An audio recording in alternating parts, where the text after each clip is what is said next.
All right, let's bring in some of my NBC News family. Garrett Haake is on set with me, although notably did not bring a side dish to pass. He's covering the Trump transition. Also with me is Mike Memoli. He's promised to bring me back something Thanksgiving-related from Nantucket. He's there covering the aftermath of the Harris campaign. So, Garrett, let's start with you. What can you tell us about these latest rounds of appointments, and what do they tell us about Trump's agenda? Well, the Keith Kellogg pick is the most interesting one to me because it says Trump is serious about his plans to try to end the Ukraine war and end it fast. Kellogg is the author of a research paper on exactly how you could do that in an America First framework. He wants to see concessions from Ukraine and essentially, tell the Russians, we're going to arm Ukraine to the teeth until you guys get out of there. But basically after the fact, that this is a stalemate and it's got to end. So I'm watching that. The health picks are interesting to me, but mostly it's kind of an elections have consequences set of selections here where you've got a bunch of COVID contrarians to a certain extent who have ridden the wave of blowback to the COVID lockdowns into these positions in the federal government, folks who were anti-masking, anti-vaccine mandates. That's now par for the course among conservatives. And so, I think there could be some shock in the medical establishment and among some elected Democrats when their confirmation hearings come up. I don't expect them to have any problems with the Republican-controlled Senate. Yeah, and let's talk about one of them, Jay Bhattacharya. He's going to lead the NIH. He was a big advocate of herd immunity, which there is still quite a bit of controversy around in the medical community. Isn't it important to remember that Donald Trump was the president during a large part of these decisions that were made on lockdowns, on mask mandates, on the installation of the vaccine and the requirements around the vaccine? How is he taking an about face on this, and what does this appointment tell us about that? Well, I think Donald Trump rode popular opinion within the Republican Party to a different place than where he started. And he's tried to have it both ways, especially early on in the primary season. You'll remember he tried to run on the idea that he was the father of the vaccine, but then sort of tried to have it that he was also opposed to vaccine mandates. He looked at what happened down in Florida, where Ron DeSantis rode his own opposition to COVID mandates into being a national figure who, at least for a moment, thought he had a chance of becoming the Republican presidential nominee. So Trump has embraced the kind of contrarian views on COVID now. Bhattacharya, as you pointed out, kind of became famous for his opposition on COVID. But he's also a serious academic, and he works on issues like, how do you link, physician performance with pay for hospitals and doctors? How do you deal with an aging population and keeping them healthy? So I think there's a broader set of issues here at play, but there are certainly these kind of anti-COVID orthodoxy celebrities on the right who are now going to get their moment in the sun.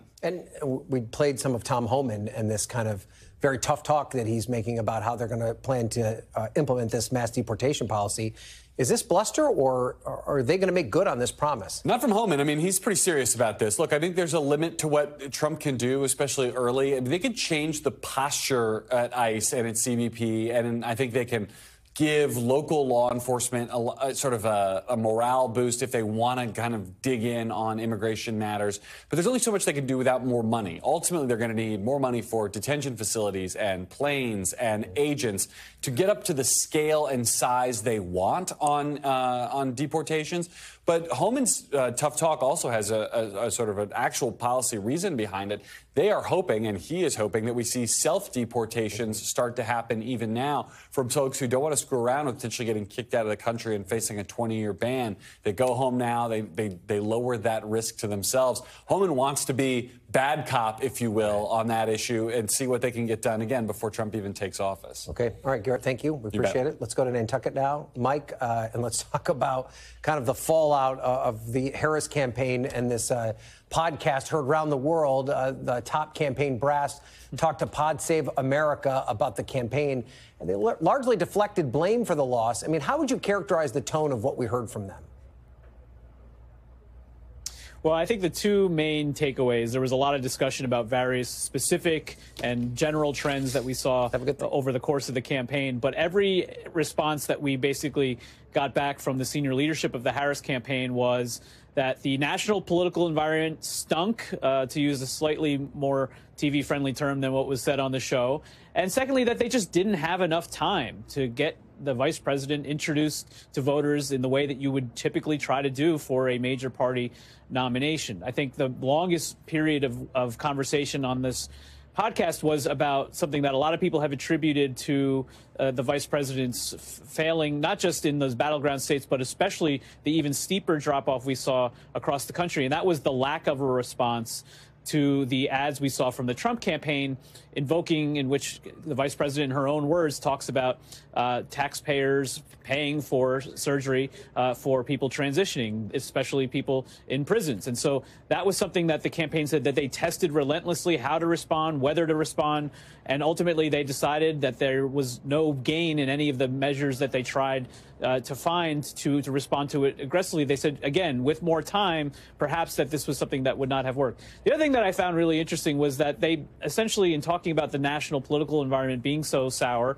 and some of that is pointed in the direction of President Biden and just having very low approval ratings, was that the fact that she came so close in these battleground states, but then saw a significant drop-off in states like New Jersey, Illinois, California, is in some ways proves their point that in the places where they could intensely focus all their energy and resources, they were able to get close to a draw at least, whereas the more broader electorate that wasn't seeing their messaging, that wasn't seeing the vice president or Tim Walz or any of the other campaign surrogates, was more reflecting just the general national mood. So what does that mean for the party going forward? I thought one of the other more interesting points that was made by Jen O'Malley Dillon, the campaign chairman, was that they shouldn't necessarily overread the results of the election because, as she put it, Donald Trump is a very unique phenomenon in the Republican Party, and a lot of things that worked well for him wouldn't necessarily translate to other Republicans. So there are things that she says the party has been doing, especially as it relates to intense organizing, the field and money that they put into organizing across the battleground states, that needs to continue. And also, interestingly, outreach to Republicans and outreach to moderate voters. She said that's going to be essential for the party in especially Senate races that will be coming up, that we'll be talking about before we know it in 2026. And Mike, thank you so much for that. We appreciate it. Happy Thanksgiving. Enjoy your trip to Nantucket. Joining me now for some more insight is former Alabama Democratic Senator Doug Jones and former North Carolina Republican Governor Pat McCrory. Thank you guys both for being here on the day before a holiday. I really appreciate it. Doug, I want to start with you and about that conversation related to Harris breaking with Biden. What did you think of that answer from Stephanie Cutter? Is that criticism valid, or is this just Monday morning quarterbacking at this point? You know, look, I think it's a little bit of both. I think one of the things that folks should have planned on, I mean, breaking with Biden was going to be the obvious question. And I understand the reluctance to break, and I certainly understand the loyalty to the president, and she was there. But I think that could have been a little bit better honed. It should have been the first question. Why are you running for president? And what would you do differently? Should have been the things that in the first 24 hours, they honed in pretty quickly. And I don't think that they did that appropriately. And I also think that she could have probably deflected a little bit. And with the right preparation, I think she could have talked about the fact that in hindsight, it's easy to look. But the fact is there were a lot of things going on. There's a lot of things that they could have done. In hindsight, sure, they could have done things different. On the border, for instance, why depend on that damn Congress to do something when you could do it on your own? They gave Congress too much credit. So there's a lot of things, I think, partly Monday morning quarterback, a lot of things that people are looking at pointing fingers. So, Pat, Democrats are going to pick up some seats in the House after all this is said and done. They held on to some seats in the Senate that you wouldn't think they would have held on to given the results of the presidential election. Trump is going to end up shy of the 50% margin nationally on the popular vote. It's going to end up being less than a 2 percentage point win for him in that regard. Should he and other Republicans be using the word mandate? Should that be the kind of their governing principle going into this Congress, or should they be looking for areas of compromise? It's already too late. It's been branded as a landslide long earlier, and that brand is going to stick. They exceeded their expectations. As you know, a lot of times in politics, the senator knows this, that when you exceed the expectations, the victory is exaggerated, and he's going to take advantage of that. You know, one thing that we haven't talked about in the past is I think the president, Trump, owes Greg Abbott a lot of credit for this. When he made the very tough and controversial policy to move some of the illegal immigrants up to the northern urban centers, democratically controlled, I think that had a huge impact on public opinion. on illegal immigration made that even more of a national issue. And I think that was huge. And Kennedy was a much bigger factor than I think the media gives him credit for. And I think Trump understands that by appointing him DHS secretary. And I think that was partly due to some of the COVID things that happened. For example, North Carolina during COVID, we closed down the bars, but didn't close down the breweries and said that was science. It made no sense. It was lobbying in our state capitals on, certain rules we had for big department stores, but not for small department stores, for churches and schools, but not for basketball games or protests. And I think there was hangover from COVID. And the last thing is the assassination attempt, I think had a much bigger factor on this election than people realize. When he stood up after being shot and yelled, "Fight, fight, fight," I don't care who the Democrats made their nominee. It's tough to go against that. We've never seen anything like that in U.S. history. And I think we kind of moved on from the assassination attempt, not realizing the long-term impact of that. All right, let's go back to your first point about immigration and now the implementation of these promises that the new now president-elect made during the campaign. And I want to start with you on this, Doug. He has this plan for mass deportations across the country. We've seen some Democratic executives in cities and states saying they're going to push back if the administration crosses the line or requires local law enforcement to help them. And this could turn into a standoff between municipalities and the federal government. How do you think this ends? Look, I think we're a long way from trying to figure out how it ends. I think this is going to start slower than Tom Homan thinks it's going to start. They're talking about national security interests. They're talking about the most dangerous criminals. You're not talking about 11 million people. You're talking about a handful of people. What I think is going to happen is that the Trump administration is going to come in. They're going to do a lot of things for show right now, and I don't mean that in a bad way. They're going to do things to show that they are deporting people. But then they're going to run into the reality, I think, has been said on this show, of money and resources and how you logistically go about doing that. And that will trail off. I don't know if the mass deportations will ever get to the 11 million people. I think what is important to remember is exactly what we heard just a few moments ago. And that is they're banking on scaring the hell out of people to have them deport themselves and hopefully be able to get back into this country later. We'll see some things, but it's not going to be the mass deportation that everybody has been promised, at least initially. So, Pat, I want you to try and separate yourself from the policy and more talk about this from your perch as a former governor and a former mayor. How would you have taken it if a czar of any kind came and said to you as a mayor, this is what we're going to do, you either get on board or get out of the way?